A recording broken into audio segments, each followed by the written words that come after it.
Good afternoon, everyone, and welcome to today's first live. I'm very excited to introduce our guest. I met her in Manhattan when I was speaking at one of the medical conferences with Dr. Joel Furman, and we became fast friends. And the way this live broadcast came to be is, I believe it was last week when I was interviewing Dr. Terry Mason, who is a urologist from Chicago. We were getting a lot of questions about skin, hyaluronal, I can't even say it, some kind of acid and Trenton Owen, and I don't even know the names of these medicines, but people kept asking him, a urologist, dermatology questions. And I'm like, I don't think Dr. Mason is, not that he doesn't know these, but I think he would be more comfortable with urological questions. So I said, I've got to get a plant-based dermatologist. And as luck would have it, I know one. She's board certified in dermatology. She's plant-based, which automatically means she's awesome. And she practices in Manhattan, which is the height of where a lot of the stuff with COVID's going on. So I'm sure she'll talk about that too. And her name is Jessica Krant. Please welcome Dr. Krant. Thank you so much for taking the time to talk to everyone today. Thanks for having me. As I've said, this is such an honor, really, to be with the famous Chef AJ. A legend in my own mind. Well, so before we get into all these beauty treatments and, people won't think like, well, why are you talking about skin now when we have COVID? Because this is maybe one of the first times people can actually take care of their skin. People are home and they need some self-care. And I think skin is the largest organ of the body. And whether there's COVID or not COVID, I think we need to learn to take care of it. That statement just brought to mind so many thoughts in my head. The first one is, at first, I think like everybody else, I was feeling like, skincare is not the important issue right now. People are really getting very sick and dying, and the economy is devastated. It was hard for people to give themselves permission to focus on their own skincare and their skin health. But I think as time has gone on, we need tools of resilience and ways to make ourselves feel healthy and alive, to promote our strength, to get through the long tail of what's going to happen with the economy and with our health going forward. So I'm so proud to be able to share the message that what is healthy for our bodies and to fight COVID is also healthy for our skin and our appearance. That's great. Before we get into all the skincare questions, and they're coming quickly and I'm trying to write them down, what made you go plant-based? I'm just going to jump back a little bit, because before I knew that I wanted to go plant-based, I knew that something was wrong, both in the world and in my own life. Back a few years, I just felt like the world is really struggling right now. We seem to be heading in a direction that is, a lot of trouble, big world issues, concern about the environment. And people that I knew, my friends and family and myself, we were having a little bit of a low grade depression that we didn't recognize at first.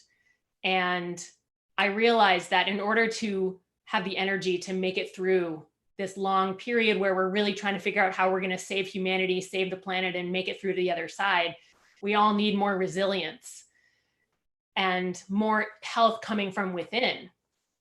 So I was a traditional Western medicine trained dermatologist, and I grew up in the standard American diet, just like everybody else. I thought I knew a healthy way to eat. And the truth is, even what I thought was healthy, I wasn't always sticking to.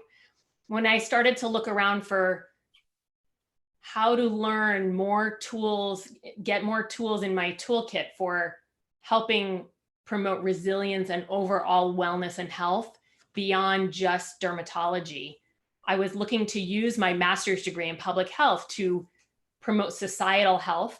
And I started investigating different arenas of more holistic wellness. The one that really spoke to me, that was just a slam dunk and hit everything I believe in and included nothing that I don't believe in, was the field of lifestyle medicine. So I started learning from the greats, the best of the best, the famous names, Dr. Ornish, Dr. Barnard, Dr. Greger, and learning about food as medicine, sleep science, physical activity, mindfulness, stress management, meditation. social networks and social support, healthy relationships, and substance management, and became board certified in lifestyle medicine a couple of years ago. Through that journey, I learned loads and loads and loads of evidence-based science and research about the real nutrition science. And I just recently thought of this, when I was in medical school, I was still lying out in the sun. I grew up in Fort Lauderdale. I was getting tan, lying out in the sun until I started my dermatology training. And I really learned about what the sun was doing to my skin. And then I kind of went cold turkey, and that was the end of lying in the sun for me. I still go outside and am active, but I wear sunscreen. I'm careful not to get burned. As soon as I started learning about the current modern nutrition science, that was the end of the standard American diet for me. I could no longer feed myself that way. And I just had to become 100% plant-based. I try to follow your lead. I aim for no oil, no salt, no sugar. And I just feel so much better. I actually lost 30 pounds in 6 months and have kept it off. And it helps every other aspect of my life too, of course. I'm sleeping better. My skin is clearer, tighter actually. And it's just a much more energetic way for me to live. So that's the long version of the story I meant to keep short. That's okay. I didn't realize you were a lifestyle medicine doctor. That's really cool. Well, congratulations. That's the best kind. I hope you're on those lists like plant-based doc. Oh, well, I'm working on it. Well, I'd be happy to add you if you're not there, because they'll take submissions from anyone. I don't think there are many dermatologists in that crew. So it's my honor to be able to bring that message through the dermatology and skincare world about how our skin is really the window to our inside health. And it totally responds when we feed ourselves properly. Right. Yeah, it's interesting because I've had a lot of guests on that were even older than me. I'm 60. I had Dr. Frank Sabatino, who's almost 70, Dr. Goldhammer, who's a little older, Victoria Moran, who's 70. People are saying you have such beautiful skin, and they don't really have a skincare routine or use potions or lotions. So I do believe what we eat is one of the reasons that some of us seem to have nice skin. Do you agree that it's fruits and vegetables for the win? Oh, absolutely. I was just wondering what kind of questions your audience would want to ask today. And I was thinking to myself, no matter what they ask about skincare products, my main answer is really going to be the same, is that we really make our skin from within. And it's going to mostly be what we put into our bodies that makes the big difference. I love that. We make our skin from within. I know. I just made that up right now. I love it too. Maybe that could be your tagline, I think Dr. so. Jessica Krant. I think that's beautiful. So guys, there's a lot of questions, Dr. Krant, so I'll get through as many as I can. Realize, guys, that this stream goes quickly. So sometimes if you post early, it disappears, but I've written down a bunch of them. But I want to start with the question that started this all when they asked the urologist, I don't even know if I'm saying it correctly, hyaluronic acid. What do you think of it? Hyaluronic acid is a really fascinating substance. It is a natural molecule that is already inside our skin. It's the kind of a clear gel that our collagen fibers float in, and our elastic fibers. And it keeps our joints smooth and juicy. And when it's used in skincare, and when it's outside the body, it's created in a lab. It's either created by bacteria or it's created from rooster comb. And I don't think a lot of people realize that. But it's very sanitized, it's very sterile, and it's now used in both dermal filler products that get injected under the skin as fillers, and now in a lot of topical skincare. It's really an excellent hydrator. It's very light, it's very versatile. I love it myself. And the other trick about it that people don't always realize is that it helps sort of make the surface of the skin transparent in a way, translucent, so that it helps other molecules absorb through the skin better, which can be a pro or a con depending on what you're trying to do. If you're getting irritated by a skin product and you're putting it on right after your hyaluronic acid, it might be that you need to change the order of your application so that you don't get too irritated by something, because the hyaluronic acid makes it work too well. So could you name some products that have this in it that we might have heard of? Well, my favorite one, because it's just available at the drugstore right on the shelf, is Neutrogena Hydro Boost Gel Cream. Comes in a little blue and white jar. And pretty much every skincare line at Sephora has a hyaluronic acid product right now. Skin Medica is another company, higher end company that has a product called HA5, which promotes 5 different forms of the hyaluronic acid molecule. That's marketed as they market it that and claim that it promotes healthier cell development and skin turnover.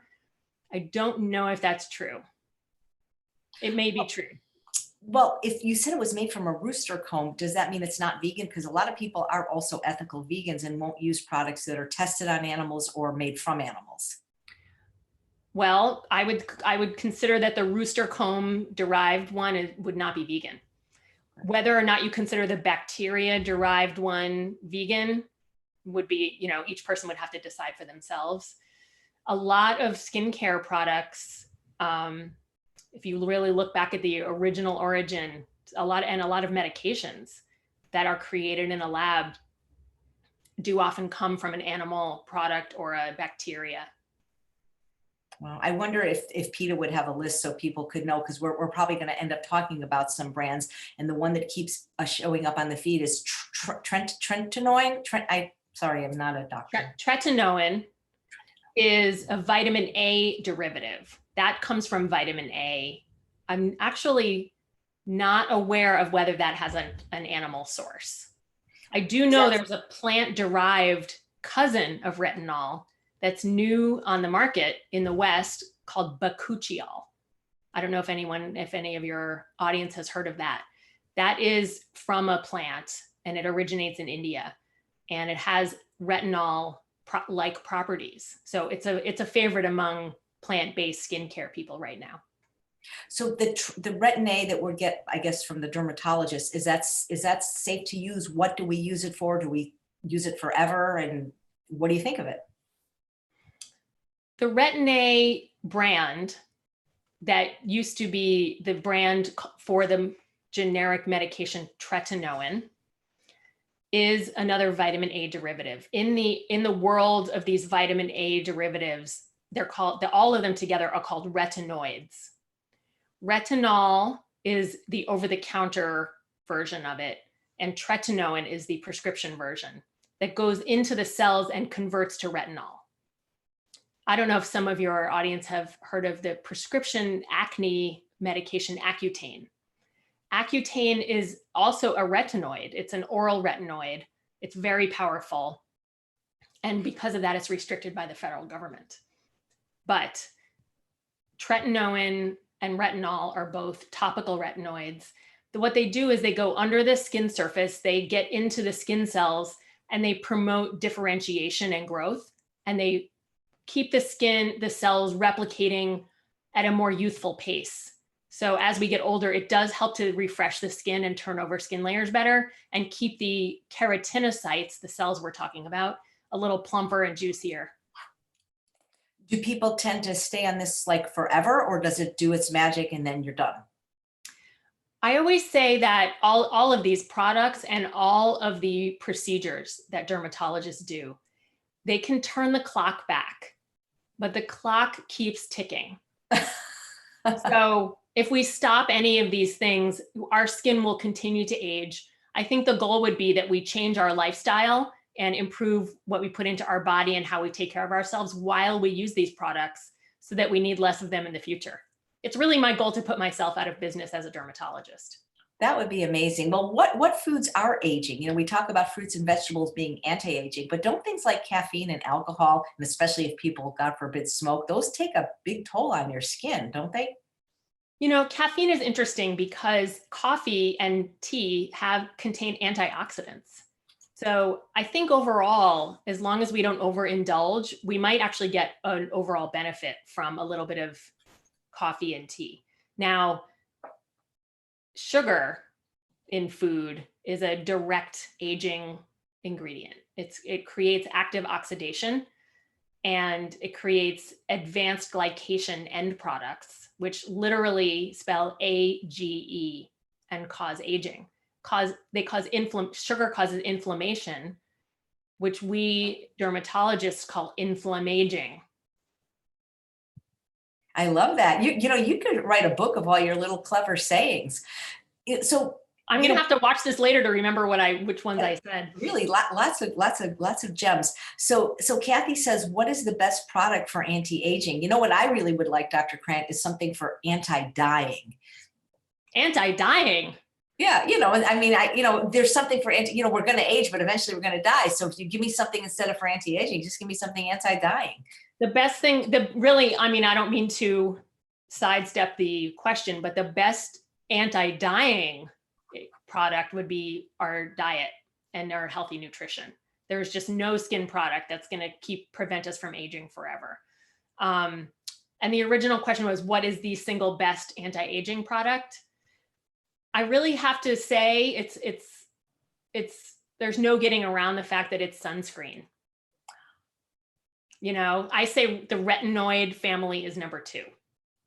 Wow, that's amazing, because there have been questions on sunscreen because some doctors don't believe in them. They say naked at noon, we got to get the sun, the vitamin D from the sun. But I find, especially now that I live in the desert, the sun is really aging. Right.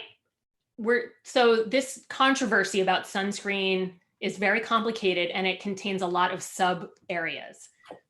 One of the sub areas is, do we want to block all of the sunlight hitting our skin, because won't that have detrimental health effects overall?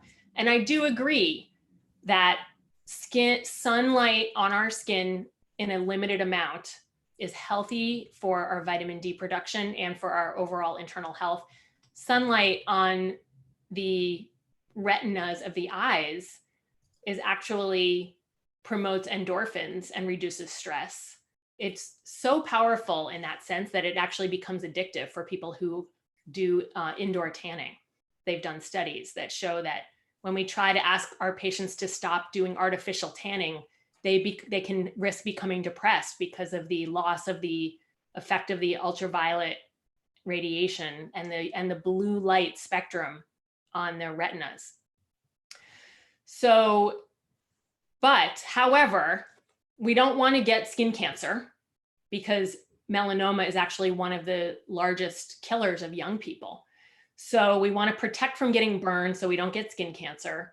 We want to get a little bit of sun to promote some vitamin D, but also take vitamin D supplementation if necessary. And at the same time, we don't want to age. So the anti-aging argument about sunscreen is a completely separate argument regarding the safety of sunscreen. I think it's most important, it's safe to say we should put sunscreen on our faces and our necks and not let them age if we care. Some people may truly not care. If we care, protect your face, protect your neck, protect your chest and the backs of your hands.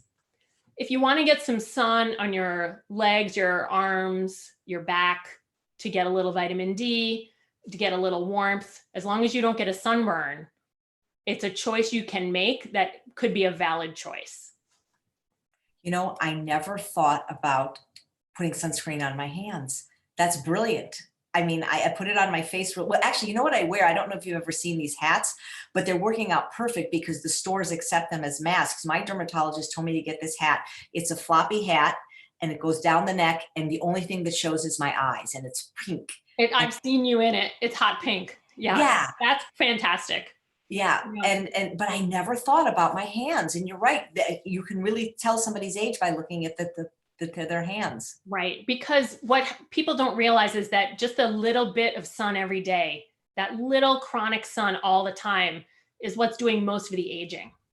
So that's why when people ask me, do I really have to wear sunscreen every day? You know, I say, well, it depends what your goals are.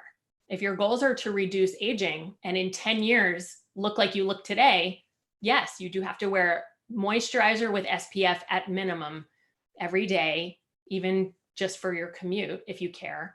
Sunlight also, I just turned because there's a window over there. Sunlight comes in through a lot of windows too. Certain UV rays penetrate windows that people don't realize.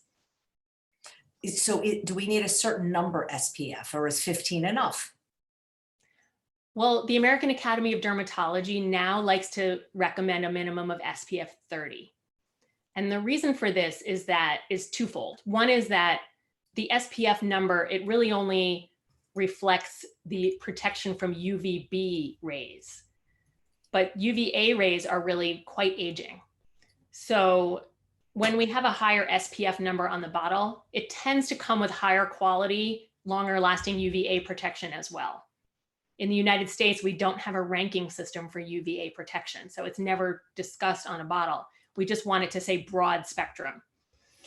The other reason that I think we have kind of cheated the standard upward a little bit in recent years is that studies have shown that nobody puts on the amount of sunscreen that is expected based on the SPF labeling on the bottle in real life.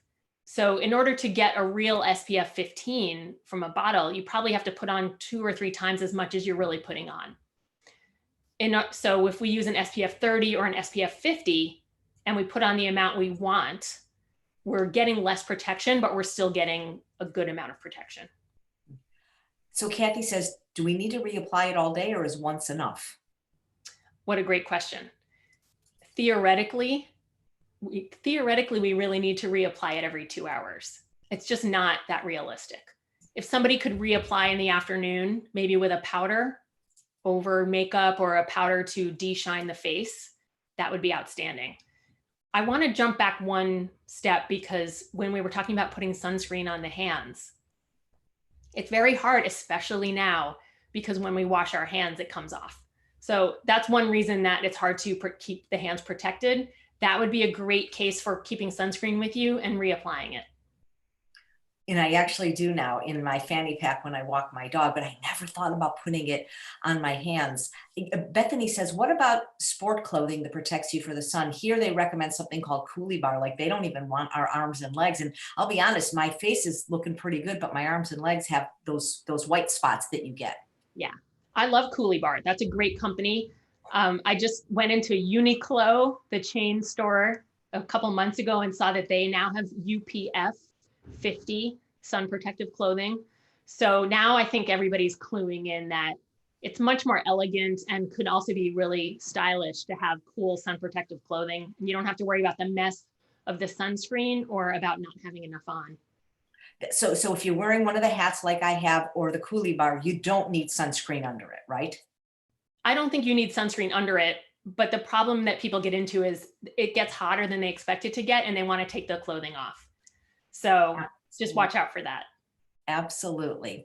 So Sue says, what is the best moisturizer? There are so many moisturizers that are good for different types of skin. It depends on how oily your skin is, how dry it is, how sensitive it is.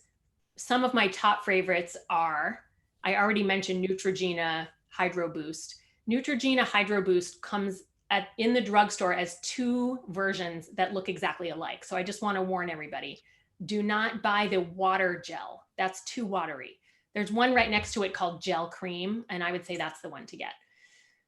Another basic moisturizer that I think is excellent for sensitive skin is by La Roche-Posay. It's called Toleriane. They have an entire line of products for sensitive skin. Toleriane Ultra is a lovely, gentle, sensitive skin moisturizer for people who have a lot of skin allergies. And they have Toleriane Double Repair, which is a little bit heavier, but also good for sensitive skin. That's great. Finally, one more that's just a basic drugstore version that is a little bit heavier for people whose skin is drier and really need a lot of moisture. I like Cerave. Cerave lotion and Cerave cream are right off the shelf drugstore, but very gentle and very moisturizing. I've heard CeraVe recommended by a facialist once. I've never bought any of these brands. Do you have a preferred brand of sunscreen? I know there's a popular brand, something MD, that they sell at my dermatologist. Do you know what I'm talking about? Elta MD. Yeah, is that good? Because that's what they Elta, sell. Elta MD is excellent. And they have a lot of different types of sunscreen. They have some tinted, some not, some with that include antioxidants, and some that are more plain. That's a great brand, very reliable. There's another one called MD Solar Sciences that was invented by dermatologists. And they have an excellent line of mineral-based physical sunscreens that come in gel and cream and spray. Otherwise, I really like Neutrogena. I like Aveeno. I like La Roche-Posay, a lot of the basics. Nice. You know, I mean, I think about my mother and my grandmother. I mean, they were overweight, so that's probably why they didn't have wrinkles, but they did not put anything on their face. They washed their face with ivory soap, and that's it. They didn't use any moisturizers. They never wore makeup. And when they died, their skin was like a newborn, and they never went in the sun. So I mean, now it seems like people are really suffering with sun damage, and they want to know if it can be reversed. When did our parents and grandparents just not go outside and play, or have things gotten worse in the environment that our skin is just aging faster? Wow, I think there are a lot of components to that answer. While you were first saying all of that, I was thinking of the age-old beauty secret of the movie stars around the turn of the last century. The movie stars that were contracted to the movie studios, their big secret was Vaseline petroleum jelly. And that's all they put on their skin. And there was another group of women who just used Pond's cold cream. And I think it's just this gentle skin treatment and avoiding the sun that really makes the most difference. There was a culture, the culture of going outside to lie in the sun didn't really start until the 70s with Coco Chanel making it popular to get tan. Before that, a tan was a sign of a working class person, and the leisure class prided themselves on not getting sun on their faces. So I think it's a little bit of a kind of a cultural pendulum that's swinging. You know, I was already blown away with you when I met you by your beauty, when you showed me your photo when you dressed in with what was your costume? You showed me a picture of you in a Halloween costume that was phenomenal. Oh my gosh. I don't know. Was it Wonder Woman? Yeah, you were Wonder Woman. So I was already impressed by your beauty, but your brains are unparalleled, because I never understood why that was. And just the way you explained why because I think I was one of those sun addicts when I was younger. Like I would just, because it made me feel so good, but I never understood why. So thank you. Gosh, it's just, you're brilliant. Oh, So Kimberly has a question that I often asked myself too, and other people, because like when you go to Sephora, they sell all these things, and eye creams tend to be really, really expensive. And so Kimberly says, do we really need a separate eye cream, or will our regular face moisturizer work as well as an eye cream? At Sephora, they say, no, you have to have a separate one. The skin here is different, but isn't your skin wherever it is? I'm an absolute minimalist, and I don't like to overspend people's money. I also cannot manage a complicated regimen for myself. So my answer is absolutely, if you have a skin cream you like for your whole face, try it on your eyelids. If you like the result, great. You don't have to buy anything else. If there's something about it that irritates your eyelids, or you don't feel like you're getting all of the results you want, you can venture into eye cream world. Great. Debbie and Karen want to know about skin tags and rosacea. Wow. The first thought I had is that those two things have a relationship, and it's a relationship I learned recently. I knew in my plant-based journey and educating myself, which I'm still doing every day, that rosacea is triggered and flared by dietary choices and lifestyle choices and stress. But I did not know until recently that skin tags are actually a sign of insulin resistance and body inflammation. So absolutely, if you feel like you're suffering from rosacea, skin tags, growths that are suddenly new for you that were not there before, skin thickening, there's a type of a skin condition called acanthosis nigricans, which is a thickening and darkening of the skin in like the neck, underarm area, and other areas that are skin folds.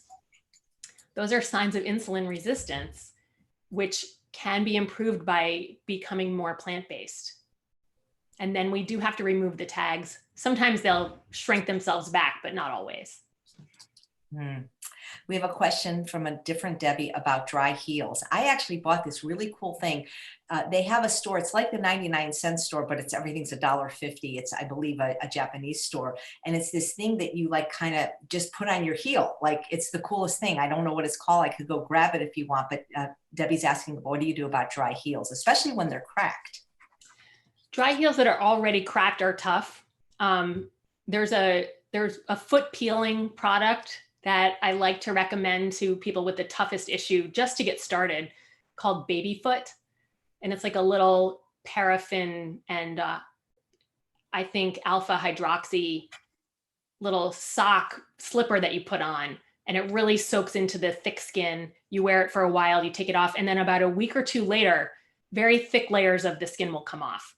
Then you have a very sensitive foot you have to take care of with, I think, lactic acid and urea are good ingredients to look for in foot creams, because they help to soften and dissolve the thicker skin cells that start to build up on heels. It's also a good idea in the shower to start to gently rub your heels with maybe a washcloth to help some of the dead skin come off while it's wet and soft, almost on an everyday basis, so it doesn't build up and get too tough. Wow. Before I go on, there's so many questions. I don't know if we'll get through them all. Do you do a telemedicine? Can people have a consult with you, or must they live in New York? Well, great question. Right now I work in a group practice. We are doing telemedicine, but I am only currently licensed in the state of New York. So my patients do have to be in New York for now, but I'm working on expanding that actually. That's terrific. Linda wants to know, will eating added oils also promote aging? What a great question.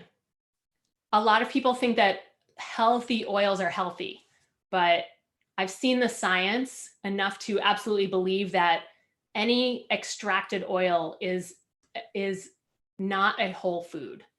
So it comes with high calorie and low nutrient density, and it does not promote health. It actually triggers a little bit of inflammation.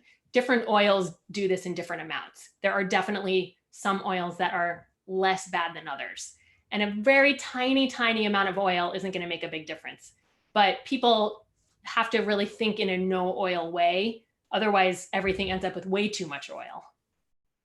Yeah, absolutely. You know, I forgot to mention, I used to have very bad cracked heels. And what I do now is I never go without socks. And that was the secret for me, to never wear sandals, never go barefoot, you know, keep them moist. That's the one thing I miss about the sheltering is I can't get my regular pedicures, but they use that little tool, you know, and then he worked with me, and then I just always moisturize my heels before I go to bed. And I except when I'm in the shower, I'm never without socks, and then they've never cracked again. So I actually have thought about that and, pondered why that seems to be the case. I really think it's a combination of two things. The sock keeps your skin moisture in closer to your skin, and also allows for a little bit of kind of sock exfoliation going on during the day when you walk around. If your heels are out in the air, they absolutely dried out more quickly, and nothing is really gently rubbing on that skin all the time to take off the early dead skin cells. So I believe you. Yeah, thank you. Heidi asks, what about facial PRP for wrinkles? And can you have it if you've had an outbreak of shingles on your face recently? If you've had shingles recently, I absolutely would stay away from anything irritating or invasive, which PRP is, because it's little tiny needles. PRP is still controversial in that we don't exactly know what the true science is. It does seem to be very helpful and effective in the short to medium term. It stimulates cell turnover. It's really controlled trauma and controlled wounding of the skin, which triggers your skin's own wound healing response, which helps cells turn over and brings fresh skin to the surface. It's not completely clear whether using growth factors and other external growth, molecules from your own blood make a big difference in that in reality. But a lot of people are enjoying it and feeling like they're getting great results. Terrific. So what about this? You know, there's somebody else on that asked us, those of us that have lost weight, we kind of have the Ronald Reagan chicken neck now. I have it too. So is this just naturally like aging? If you're not overweight, you're just going to get this, or do we just have to wear turtlenecks, or is there something you can do to help me? This is really one of the holy grails. It's tough. You know, it's not just a weight loss issue. It's really affected by hormones. As our estrogen levels start to go down, the skin really thins out. And I think that if we start early in life doing things to keep the skin thick and juicy, we'll have less of a problem with it. I think eating in an anti-inflammatory way really supports high quality neck skin because it reduces inflammaging. I love that word. When you say that the skin thins out, it thins out everywhere. So what about, you know, sexual health? I mean, are you a fan of HRT? Because that skin tends to thin out too as women age, and intercourse can become very painful. In the old days, which is not that long ago, there was a lot of controversy about the dangers of HRT. But recent research has shown, and I believe released through the National Society on Menopause, that hormone replacement therapy fears were really overblown and not supported by the real science. And now they say that most of those concerns were not real. And with an appropriately board certified physician, that HRT has a lot of benefits and very little downside. So if anybody feels they need it, I say definitely go see a doctor who specializes in it and talk about the modern science. They also have new technology now where you can get some of the benefits down there without doing full body systemic HRT. They have prescriptions that are made just to keep that area healthy. Right. Yeah. And then I heard there's some, I don't know, laser or something. This is not my area of expertise. Right. So maybe we'll get somebody on. But first, I want to wish Elizabeth happy birthday. She's watching live and she's 70 today. So very happy, healthy birthday. So Kathy asked what you do when you get, is it pronounced creepy skin or crepe skin? And explain what that is. That's when it's like tissue paper, right? Right. Crepey skin, like crepe paper or crepes, is really tough to battle. Once it's there, we do not truly have a lot of tools to get rid of it in even a reasonably cost-effective way. It's a thinning of the outer layers of the skin. It's a breakdown of elastin and collagen. It's a loss of hyaluronic acid. It's a loss of all of these things that make the skin juicy and young. The best tools we really have are retinoids, a moisturizer with a retinoid in it, like the old Strivectin, a big bottle of retinoid or retinol lotion will help to increase the cell turnover of those outer cells. It also helps to promote new collagen and elastin formation and improve the hyaluronic acid in the skin. Other products, other ingredients would be things like the lactic acid and the urea that I mentioned for the heels. Those also help to increase the surface cell turnover, which triggers new cell formation under the surface and can bring younger skin to the surface, make everything juicier. Great. So when we get, I don't call these wrinkles, those are more like crow's feet when you get those lines there. Is there any a lot of products claim to minimize it, but really once you have it, right, it's either Botox or nothing. Moisturizers and anti-aging creams have a lot in common in that they mostly just act as moisturizers. So it's very hard to prove without biopsy specimens and special markers under the microscope that the cosmeceuticals are doing much beyond what a regular moisturizer does. So it's really important to, if you care about those fine lines in those dynamic wrinkle areas when we make facial expressions, to moisturize all the time, because it does prevent those deeper lines from starting to set in. Botox helps. It helps keep the area relaxed a little bit. But I say to my young patients who are on the fence about Botox, you can really achieve the same effect to some degree if you're cautious with how you make your facial expressions. We can't really completely overcome nature, but if you care about the lines forming here and you don't want them to get deeper, try to stay relaxed and not, frown accidentally all the time. And actually, this brings up a really fun little tidbit. When I first, was studying Botox, I'm not the world's biggest anti-aging procedure doer. I really like to make everybody feel healthy and beautiful as they are. But I do all of those procedures too as an additional treatment. But one thing that made me feel really good about being somebody that provides Botox is when I read the research studies that showed that getting Botox treatments in this area and the upper face actually increased people's happiness. And I figured out that it must be related to the old biofeedback research from the 60s and 70s that show that when this area is relaxed, it actually changes the neurotransmitters that go through our body, and it actually does reduce our stress level, and that makes us feel happier. And I just thought that was fascinating. Wow, you are just a wealth of information. People are saying brains and beauties. We hit the lottery today, folks.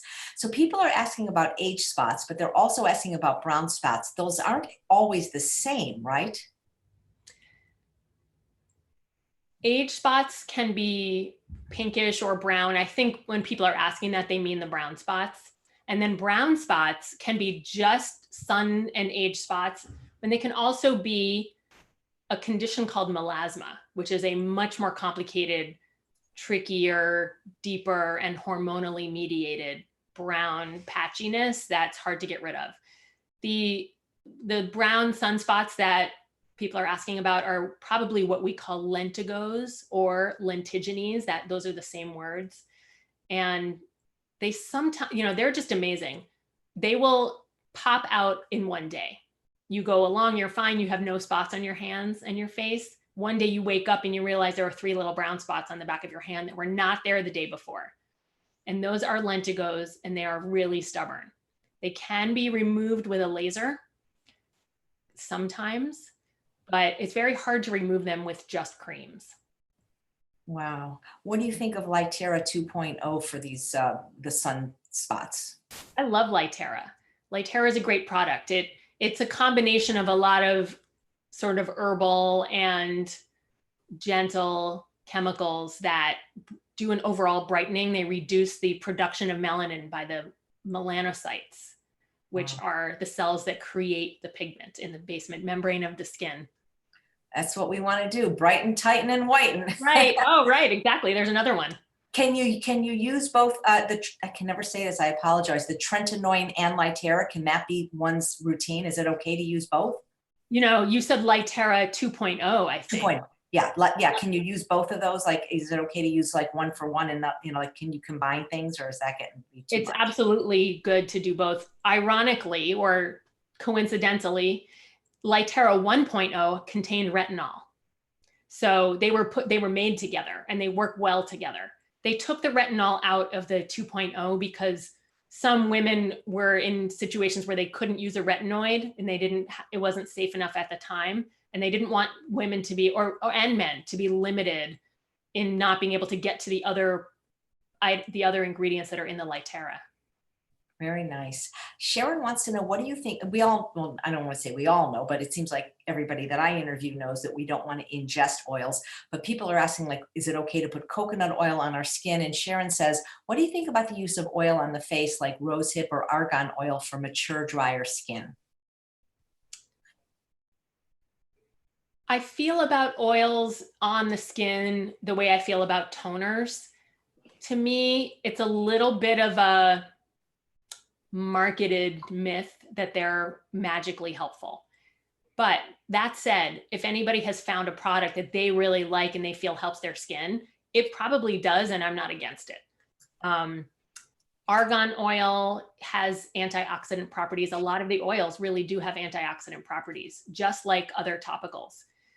They get into the skin to a degree. Each one gets into a varying degree. How much? you know, what the company claims might not be reality. It's very hard to prove it without doing studies where we take a piece of skin and look at it under the microscope. And there aren't a lot of volunteers for that. So the cosmeceutical industry can make these rather robust claims, and their science looks good, but it's science funded by themselves. So we have to take it with a grain of salt.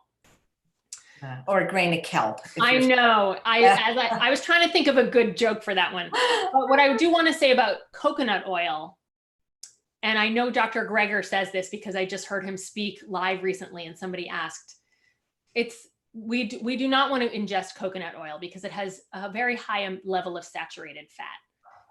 He feels, and I feel, it's safe to put on the skin for adults, but it actually should not be used on children or babies because children and babies have a much higher surface area to volume ratio. So whatever we put on their skin affects their insides to a greater degree. And it's actually been shown that applying a lot of coconut oil can raise LDL cholesterol inside the body. So for me, I'm not a big coconut oil fan for anyone for that reason, but for adults, it's probably fine in moderation to apply to the skin. Wow. One more coconut oil point that's really important. If we put it, it's a tropical oil. If you put it on your face, it actually can make you break out. So it's fine as a moisturizer for arms and legs, but be very cautious with it on the face. That is great to know. Thank you. Gina wants to know how you feel about exfoliation. Oh, interesting question, Gina. There's a huge world out there promoting exfoliation as the basic step of skincare, the be all end all must do every day. I mostly talk in the media about being against exfoliating for two reasons. One, our bodies really do naturally exfoliate if we gently cleanse our skin, take showers somewhat regularly, and take care of ourselves. The skin has its own healthy rate of cell turnover. The dead cells leave when they're ready. When we start exfoliating, there are two ways to do it. One is mechanical and one is chemical. If we mechanically exfoliate, we're rubbing with a rough surface, a rough, ground up seeds or a rough loofah. That pulls some cells off that were not meant to be pulled off yet. At first, this can bring some fresh skin to the surface and make you feel like you have smoother skin that's glowing more. But if you get a little overzealous with it, what happens is you actually create a cycle of inflammation where your skin recognizes that trauma as a feeling of injury. And in order to compensate for the injury, it realizes it feels scraped. So it starts to create more skin cells to make up for the skin cells that you've damaged. And it creates more flakiness because more skin cells are getting pushed to the surface. So you get into a cycle of feeling like you have to constantly be exfoliating or your skin's flaky and dry because it's working overtime to heal itself from the rough injury. Chemical exfoliation is more gentle, but again, it ranges everywhere from Neutrogena oil-free acne wash, over-the-counter 2% salicylic acid, which is a true daily chemical peel, all the way to home chemical peels that are extremely dangerous and way too strong and should not be sold, but the internet is not regulated. So we can really injure ourselves with exfoliating too much in both arenas.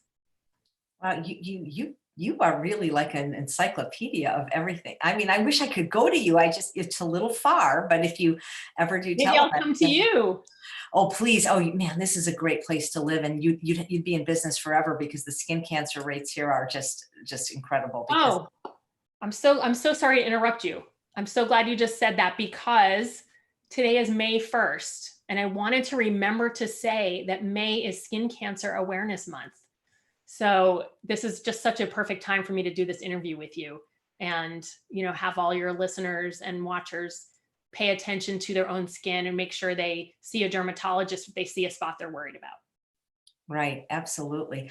So as I got older, the skin on my hands and arms, it seems so fragile, Dr. Krant, like everything creates like not even a bruise. It's like an ugly red spot, and it sometimes will bleed even if like my dog accidentally scratches me. Is that just a normal sign of aging, or am I doing something wrong with my diet to create such old person skin? Great question. Knowing you, I am sure there's nothing wrong with your diet. What's happened with that skin is the same. It's the same as the crepey skin question to a degree. Crepey skin, there's a lot of the crepey skin issue is really hormonally mediated. A lot of the forearm white spot and bruising issue is from chronic sun damage, really from childhood. And what happens is that the skin, I always describe it to my patients like the little tiny microscopic capillary blood vessels in the surface of the skin that give us our warmth and our color.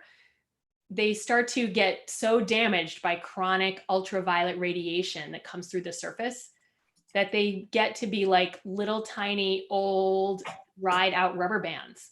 And as we know, when rubber bands get very old, they just get crumbly. When you try to stretch them and they just crack and crumble. So that's what's happening with our little microscopic blood vessels, which when they're young are really rubbery and stretchy and springy and can withstand a lot of trauma.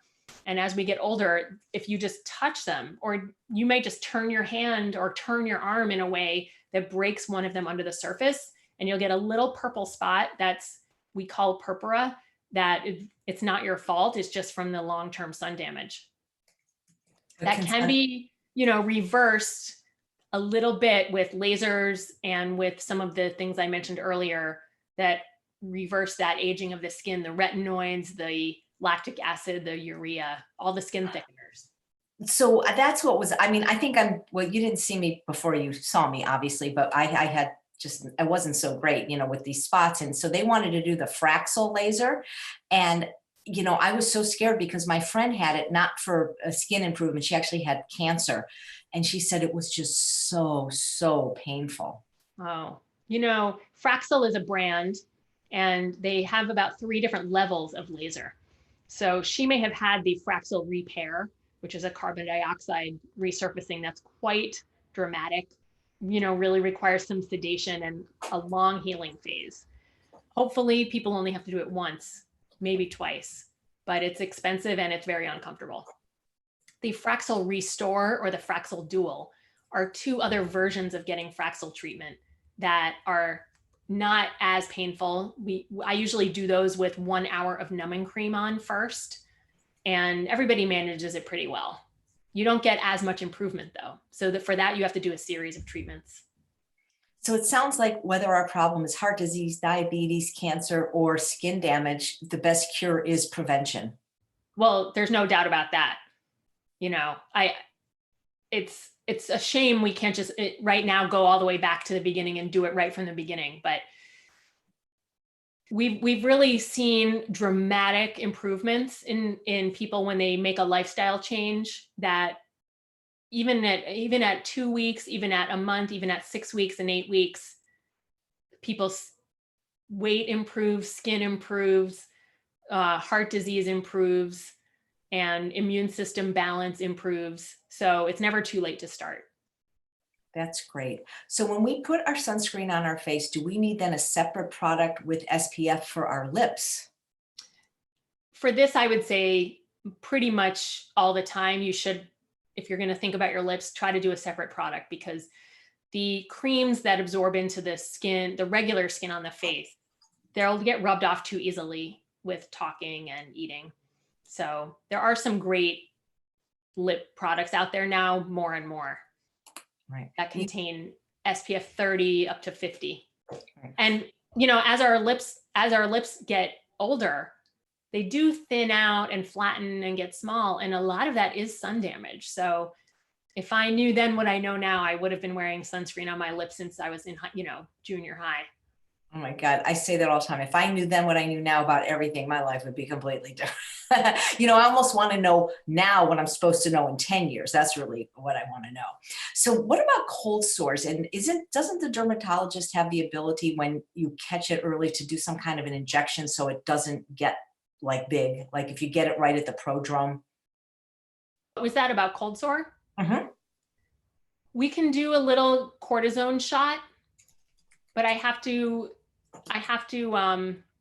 say that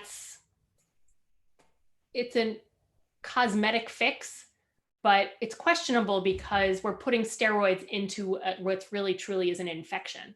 And putting steroid with an infection does risk the infection potentially getting worse, technically. So for an emergency, like a big event, absolutely. But I wouldn't use it as the main treatment. Right. And I bring that up because that actually happened to me. And I was supposed to speak at my first Engine 2 conference, and I got a cold sore, and she did do that. And at least I was able to go there without, feeling so Right. bad. And then what she said to me is she said, start taking lysine. And I did, and I never got another cold sore. I just take it every day and I'm not telling other people to take it. I'm not, and you should only do what your doctor says, but it worked for me somehow magically. And I was getting them all the time. Yeah.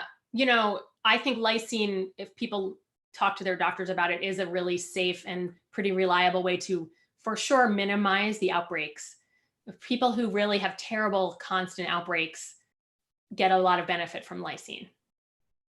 That's terrific. Sarah says, what do you think of collagen supplements?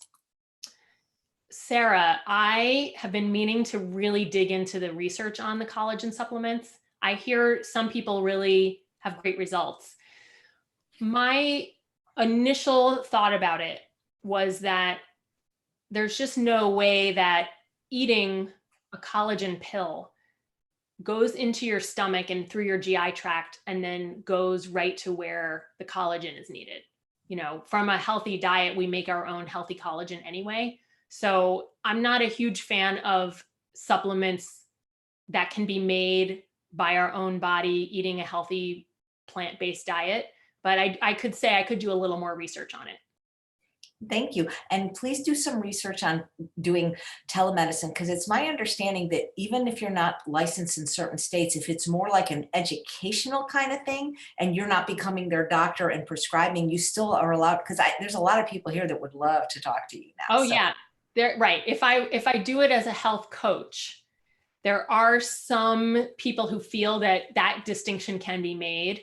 There are other people who feel that that's not a valid distinction. So I'm investigating for sure that immediately right now. I'm on it. Well, when you do, come on again and we'll tell everybody how to get in touch with you. Imogene says, can you talk about the microbiome of the scalp? So do we need like every part of the skin, do we need a different product for our scalp and our eyebrows? And it seems like we could just be shopping forever. I've been following a lot of microbiome research for the past couple of years because I thought dermatology, microbiome, there's the future, the key to the future has got to be here. It turns out that we really understand and know what to do for the gut microbiome that affects our whole health much better than we have a real understanding of the skin microbiome. When they tried to invent products for the skin microbiome, we know how to temporarily adjust local areas of the skin microbiome to reduce inflammation. But it turns out that when we stop using those topical products, each individual person's skin microbiome reverts back to that individual person's microbiome. So we don't have a way to universally figure out how to make one product that works for everybody on different areas of the body. So scalp microbiome, I think it's going to be a very tough way to approach a scalp issue. I think depending on what the issue is, there may be other approaches that are more reliable. Thank you.